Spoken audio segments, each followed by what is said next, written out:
Chronic sinusitis can be a very bad illness that affects your quality of life. But some remedies have been proven to be effective at relieving the symptoms. Nasal steroid sprays are the most helpful, and surgery is sometimes an option too.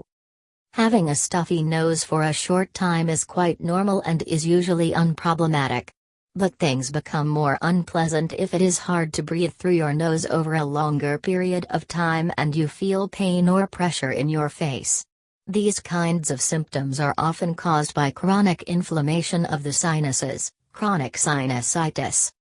There are two main types of bilateral chronic sinusitis, where both sides of the face are affected. Chronic sinusitis without polyps, benign mucous membrane growths. The mucous membranes are swollen, but no polyps have developed. Chronic sinusitis with polyps, the mucous membranes are swollen and polyps have developed. This information deals with these two main forms. Rarer forms of chronic sinusitis can occur as a result of a weak immune system or due to fungal infections. They may require special treatment. What kinds of drug treatment are available? Steroids. Nasal steroid sprays reduce mucous membrane swelling and help ease discomfort. Treatment with steroid sprays can cause any polyps that might be there to shrink. It usually takes a few days for the full effects of steroid sprays to be felt. Relieving symptoms for good usually means that medication needs to be taken for several months or even over a year. The nasal mucous membranes may become irritated or dry out. People sometimes have temporary headaches too. Nosebleeds can occur, particularly when taking higher doses. But the side effects are usually mild. Nasal steroid sprays have far fewer side effects than steroids taken in tablet form or as an infusion, drip. That is because steroids in tablets are carried throughout the entire body, whereas topical agents like nasal sprays or skin creams mainly affect only the area they are applied to. It is best to talk with your doctor about the advantages and disadvantages of the treatment. Antibiotics. There is not enough good quality research to tell how effective antibiotics are. It is known that sinusitis is not usually caused by bacteria. But antibiotics can only fight bacteria. Plus, inflammation caused by chronic sinusitis is often influenced by other factors as well, such as allergies. Severe bacterial sinusitis can lead to complications in rare cases though. In that event, antibiotics need to be taken quickly to prevent serious complications such as meningitis. Decongestant nose drops. Decongestant nose drops or nasal sprays aim to soothe the mucous membranes and reduce swelling. This improves nasal breathing in the short term, which can make it easier to sleep. But decongestant drugs can quickly have an opposite effect as well. After just a few hours, the nasal mucous membranes will start to swell again. The more often the medication is used, the stronger this effect is. So it is not a good idea to use this medication continuously for more than a few days. Nasal irrigation and inhalation. In addition to medication, you can use saline solutions to reduce swelling in the mucous membranes and to help drain your sinuses.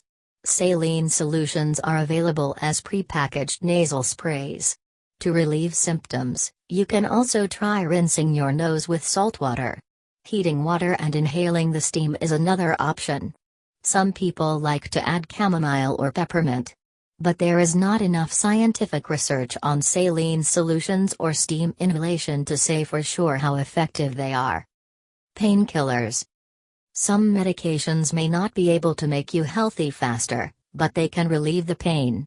These include pain-relieving and anti-inflammatory drugs like ibuprofen, acetaminophen, paracetamol, or acetylsalicylic acid, the drug used in aspirin.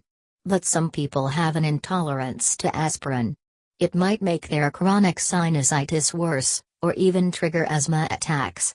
Painkillers like acetaminophen are more suitable in that case. Other treatments. Apart from drug-based therapies, a variety of other treatments are available. They include herbal products, acupuncture, infrared light therapy and zinc products. There is no scientific evidence that these treatments help to treat chronic sinusitis. Can surgery help?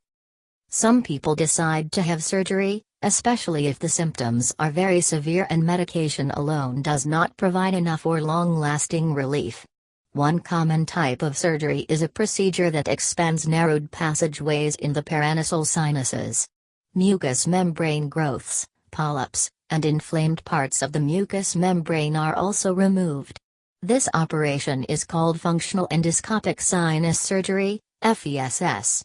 It aims to improve nasal ventilation and the sense of smell, and make it easier to drain nasal secretion.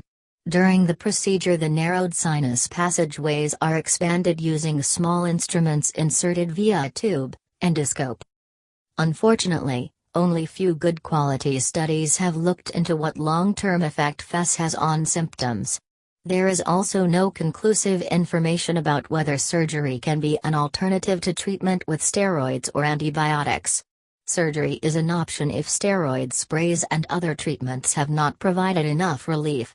The procedure also aims to help medications or saline solutions work better because they can reach the nasal cavities better once they have been expanded. But even after surgery, you will probably need to continue to use a steroid spray or other medication to relieve the symptoms. Severe complications following FESS are very rare. More common complications include short-term bleeding, inflammation, bruising, and an impaired sense of smell. According to various estimates, between 5 and 15 out of 100 people can expect these kinds of temporary side effects following surgery.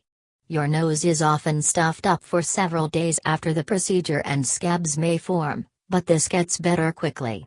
It may take several weeks until the wounds in the sinuses have completely healed, though. That is why it is important to have regular checkups for several weeks, and to rinse your nose with a saline solution. Your doctor will also remove wound secretions from your nose at several different appointments. One newer surgical procedure is balloon sinus dilation. A catheter is placed inside the nose to slowly inflate a balloon resting at the sinus opening. This procedure aims to expand the narrowed passageways at the sinus openings, but it is not suitable for all forms of chronic sinusitis. There is not yet enough conclusive research available on the benefits and possible side effects of balloon dilation.